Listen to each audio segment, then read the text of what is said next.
ဆေးရုံမှာရောက်တော့ဆရာဝန်ကဒါတယောက်ယောက်အစိတ်ခတ်ထားတာဟုတ်တယ်ဆေးရုံအချိန်မီရောက်လို့အသက်ကိုကယ်နိုင်ခဲ့တာလို့ပြောကြားခဲ့တယ်အဲ့ဒီချိန်စေခါမျိုးသမီးကိုမင်းအိမ်ကထမင်းဟင်းနေမင်းမပြင်စင်တာမလားလို့မေးတဲ့အခါအစေခါမျိုးသမီးကြီးကဟုတ်တယ်ငါနေလာတာနှစ်30ရှိပြီဒါမျိုးအမားမျိုးတစ်ခါမှမဖြစ်ဘူးလို့ပြန်လည်ဖြေကြားခဲ့တယ်အဲ့ဒီချိန်အချစ်ဦးဖြစ်သူကအဲ့ဒါတော့မဖြစ်နိုင်ဘူးအဖွားဖြော်ရည်တောက်နေဖြစ်သွားတာမတင်ကားဆရာဆိုလို့ဖြော်ရည်ဖြော်တဲ့လူပဲဖြစ်တယ်လို့ပြန်လည်ပြောကြားခဲ့တယ်အဲ့ဒီချိန်မှာတော့သူမကငါဖြော်ရည်ဖြော်နေတဲ့အချိန်မှာနင်းလဲရှိနေတာပဲအဲ့ဒါဆိုနင်းကောမဖြစ်နိုင်ဘူးလားလို့ပြန်လည်ပြောတဲ့အချိန်မှာအချစ်ဦးဖြစ်သူကမစ္စတာဝမ်နင်းငေါ့တန်တရားဝင်နေတာလားဘာမဆိုတက်တေခိုင်လုံမပဲငေါ့လာပြောလို့ပြန်လည်ပြောကြားခဲ့တယ်အဲ့ဒီချိန်ကလေးဖြစ်သူကတားမှတက်တေရှိတယ်ဆိုပြီးပြန်လည်ပြောကြားခဲ့တယ်သူမဖြော်ရည်ထဲမှာအစိတ်ထည့်တာကိုကလေးရဲ့ဖုန်းထဲမှာကင်မရာရိုက်ထားမိခဲ့တယ်အဲ့ချိန်မှာအမျိုးသားဖြစ်သူကဒေါ်တာထွက်ပြီးနင်းရဲစခန်းသွားမလားရဲလက်ထက်ကကိုယ်တိုင်အပ်ပေးရမလားလို့ပြောကြားခဲ့တယ်ဒါကိုအချစ်ဦးဖြစ်သူကလည်းနင်းတော့ငါအသက်တောင်ပေးခဲ့တာငါ့ကိုဒီလိုမလုပ်ပါနဲ့လို့ပြန်လည်ပြောကြားတဲ့အချိန်မှာတော့သူဟာဒေါ်တာထွက်ပြီးငါ့ကိုဒီကိစ္စရဲ့ပဲမချုပ်ကင်နဲ့နင်းကြောင့်ငါတို့လင်မယားလဲဝေးခဲ့ရပြီလို့ပြန်လည်ပြောကြားခဲ့ပါတယ်အဲ့ဒီနောက်အဖွားဖြစ်သူဟာသူမကိုခေါ်ပြီးငါတီးတယ်ဒီနေ့ငါ့ကိုအစိတ်ခတ်တာနင်းဆိုတာဘာပဲပြောပြောငါတောက်တော့မီးလောင်တဲ့ထဲကကယ်ခဲလို့ကျေးဇူးတင်တယ်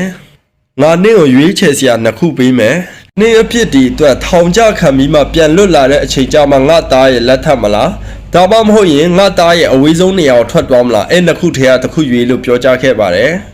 အဲ့ဒီချိန်သူမကထောင်ကြမှာကြောက်ရွံ့ပြီးအဝေးဆုံးကိုထွက်သွားခဲ့ပါတယ်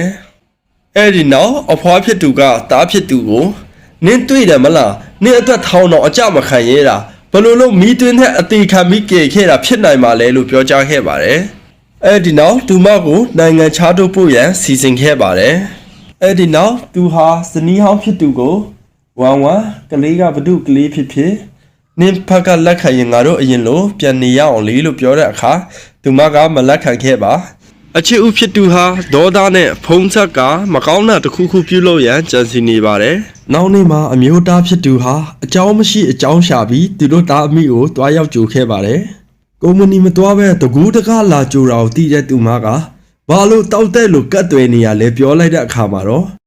အမျိုးသားဖြစ်သူကလမ်းကြုံလို့လာကြိုတာဟုအကြောင်းပြချက်ပေးခဲ့ပါတယ်။တရက်မှာသူမကုမ္ပဏီအလုပ်လုပ်နေတဲ့ချိန်ရုတ်တရက်ဖုံးဝင်လာပါတယ်။အဲ့ဒီတော့အန်ရဲ့အမေလားအန်ဘာလို့ကြောင်းလာမတက်တရလဲလို့ပြောကြားတဲ့အခါမှာတော့သူမအလွန်ထိတ်လန့်သွားပါတယ်သူမကလည်းအန်ကကြောင်းမှမလားမနက်ကမှကြောင်းပို့ထားလေပြောကြားတဲ့အခါမှာတော့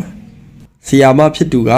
အန်ကိုအသက်30ရွယ်သူ့ဦးလေးလို့ထင်တဲ့လူတယောက်ကခေါ်သွားတာဟုတ်တယ်ဒါမှအခုချိန်ထိလာမပို့လို့ဖုံးဆက်တာဟုတ်တယ်လို့သူမကိုပြန်လည်ပြောကြားခဲ့ပါတယ်အဲ့ဒီတော့အမျိုးသားဟောင်းဖြစ်သူစီဖုံးဆက်ပြီးနင်းတက်ကြိုထားသေးလားလို့မေးလိုက်တဲ့အခါမှာတော့အမျိုးသားဟောင်းဖြစ်သူကဘာဖြစ်တာလဲအန်เจ้าမှမရှိလို့လားလို့ပြန်လည်ဖြေကြားခဲ့ပါတယ်ဒီလိုနဲ့သူတို့နှစ်ယောက်ဟာကလေးပြောက်နေတာကိုစတင်တတိထားမိပါတော့တယ်အဲ့ဒီချိန်သူမစီအချစ်ဦးထံကရုတ်တရက်ဖုံးဝင်လာပြီးကလေးကိုလိုချင်ငါပို့လိုက်တဲ့လိပ်စာကိုအခုချက်ချင်းလာခဲ့လို့ပြောကြားခဲ့တယ်သူမရောက်သွားတဲ့အချိန်မှာတော့အနောက်ကနေချောင်းရိုက်ခံလိုက်ရပြီးသူတို့တာမီနှစ်ယောက်လုံးကိုချုပ်ထားလိုက်ပါတယ်အဲ့ဒီချိန်အချစ်ဦးဖြစ်သူရောက်လာပြီးသူမလည်းဘင်းကိုညစ်ကငါမှဆေးရုံကထွက်လိုက်တာနဲ့နောက်ထပ်ရှောက်ရမယ့်ခြေလမ်းတွေကိုဖြောင်းဖြူအောင်ကူညီပေးတဲ့လူတယောက်ရှိတယ်ဆိုတာအဲ့ဒီချိန်အမျိုးသမီးဖြစ်သူကနင်းကကြောင်းကနေအန်ကိုခေါ်ခဲ့တာလားမဖြစ်နိုင်ဘူးအန်ကိုနင်းရဝေးဝေးနေဖို့ငါတတိပေးထားတာအဲ့ဒီချိန်အချစ်ဦးဖြစ်သူကငါပြောပြီလေငါ့ကိုကူညီပေးတဲ့သူပါဆိုသူကငါတေးဆိုတေးရှင်ဆိုရှင်ပဲသူပဲအန်ခေါ်ထုတ်လာတာလို့ပြန်လည်ပြောကြားခဲ့တယ်အဲ့ဒီချိန်သူမကဘဒူလဲလို့မေးလိုက်တဲ့အခါမှာတော့သူမရဲ့တငယ်ချင်းဖြစ်သူထွက်လာခဲ့ပါတယ်အဲ့ဒီနောက်အချစ်ဦးဖြစ်သူကနင်းတိုက်ဆိုင်တယ်လို့ထင်နေရလားနင်းဒုက္ခရောက်တိုင်းသူပေါ်လာရဲဆိုတာအဲ့ဒါဒီအရာရာအားလုံးကငါတမင်တက်အထင်လွဲအောင်စီစဉ်ထားတာဟုတ်တယ်အဲ့ဒီချိန်သူမကငိုယိုပြီးအန်ကနင်းကိုအလောက်ချစ်တာနင်းကဘာကြောင့်လှုပ်ခဲ့လဲလို့ပြောကြားခဲ့တယ်အဲ့ဒီနောက်သူမကတငယ်ချင်းဖြစ်သူထံကနေဓာယူကကလေးကိုထိုးတက်ဖို့လုပ်နေရင်အနောက်ကနေစုံစမ်းပြီးလိုက်လာတဲ့အမျိုးသားဟောင်းရဲ့အဖွဲ့တွေရောက်ရှိလာခဲ့တယ်။အဲ့ဒီနောက်ကလေးဖြစ်သူကိုဆေးရုံအမြန်တင်ခဲ့တယ်။ ဒီလိုနဲ့ဆေးရုံတင်ရင်ဆရာဝန်ရဲ့ပြောကြားချက်အရသူ့သားဆိုတာသိရှိခဲ့တယ်အမျိုးသားဟောင်းဖြစ်သူကတော့အလွန်ပျော်ရွှင်ခဲ့တယ်အဲဒီနောက်သူမဟာအလွန်စိတ်လှုပ်ရှားပြီးမူးလဲသွားပါတော့တယ်အမျိုးသားဟောင်းဖြစ်သူမှာတော့နေမအိမ်ညမအိပ်ပဲသူတို့သားမီးနှစ်ယောက်ကိုစိတ်ပူစာစောင့်ဆိုင်နေပါတော့တယ်အဲဒီနောက်ကုမ္ပဏီအလုပ်လုပ်နေတဲ့အချိန်ထောင်ထဲဝင်ရတော့မဲ့အချစ်ဦးကနောက်ဆုံးအနေဖြင့်ဖုံးဆက်ခဲ့ပါတယ်။နင်ကဝေါင်ကိုအပြစ်ကင်းတယ်လို့ယုံကြည်နေရလား။သူနဲ့လက်ထပ်တဲ့အကြောင်းရင်းကနင်းနှလုံးအစားထိုးခွဲစိတ်တဲ့ချိန်သူ့ရီစာဟောင်းရဲ့နှလုံးသားနင့်ထဲမှာထည့်ထားလို့နင့်ကိုလက်ထပ်ခဲ့တာ။နင်ကမှအစားထိုးခံရလူဟာဟာဟာဆိုပြီးဖုံးဆက်ခဲ့ပါတယ်။အဲဒီနောက်စီးရုံပြန်ရောက်တဲ့အခါလဲသူမအောင်စကားမပြောပဲကလေးဦးတာစကားပြောပြီးနေခဲ့ပါတယ်။အိမ်ပြန်ရောက်တော့လဲတယောက်နဲ့တယောက်စကားမပြောတာကြောင့်အဖွားဖြစ်သူကသူတို့နှစ်ယောက်ကိုအမြန်ပေါင်းစည်းရန်မြေးဖြစ်သူနဲ့အတူ surprise တစ်ခုစီစဉ်ခဲ့ပါတယ်။အဲ့ဒီနောက်တားဖြစ်သူကသူမကိုမျက်လုံးပိတ်က surprise ရှိရာထံခေါ်သွားပါတယ်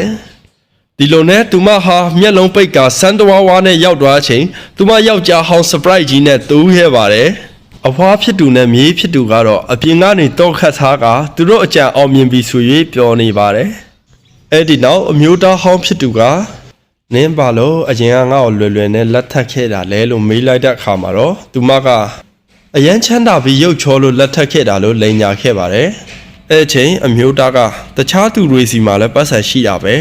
ငါအစားထိုးကုထားတဲ့နှလုံးသားကြောင့်မလားလို့ပြောလိုက်တဲ့အချိန်မှာတော့သူမကအကုန်တိသွားပြီပေါ့ငါအစကတည်းကနင့်ကိုပြောဖို့ကြိုးစားနေတာဒါပေမဲ့အခွင့်အရေးမရခဲ့ဘူးအစားတော့အဲ့နှလုံးသားကြောင့်လက်ထပ်ခဲ့တာဟုတ်ပါတယ်ဒါပေမဲ့နောက်ပိုင်းမှာငါနင့်ကိုတကယ်ချစ်လာတာအမျိုးသားဖြစ်သူကကိုမယုံဘူးလို့ပြောကြားတဲ့အခါမှာတော့သူမကအမျိုးသားဖြစ်သူကိုနမ်းရှုပ်ကတက်တည်ပြခဲ့ပါတယ်ဒီလိုနဲ့သူတို့နှစ်ယောက်ဟာပျော်ရွှင်တဲ့ညလေးကိုဖျက်ဆီးခဲ့ကြပါတယ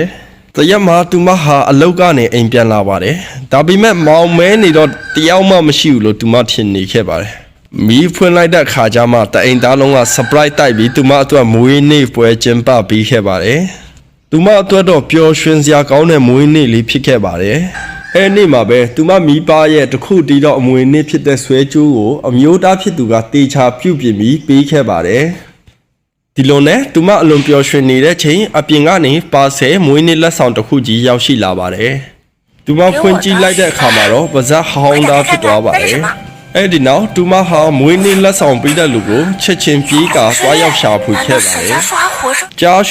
ုဆိုပြီးအော်ပြောပြီးရှာဖွေရင်းနဲ့ချော်လဲသွားတဲ့ချိန်မွေးနေ့လက်ဆောင်ပေးတဲ့လူကသူ့ကိုလက်ကမ်းကြိုဆိုခဲ့ပါတယ်။တကယ်တမ်းမှာဒီမွေးနေ့လက်ဆောင်ပစ္စည်းကသူမတိတ်ချရတဲ့အချစ်ဦးနဲ့အတူပထမဆုံးချိန်ဒီဇိုင်းဆွဲပြီးထုတ်လုပ်ခဲ့တဲ့ထာဝရအချစ်လို့ခေါ်တဲ့ဆွဲကြိုးလေးပဲဖြစ်ပါတယ်။အဲနောက်သူမပြန်လာတဲ့ချိန်အမျိုးသားဖြစ်သူကသူမအတွက်သမင်းဟင်းချက်ပေးပြီးနှစ်သိမ့်ပေးခဲ့ပါတယ်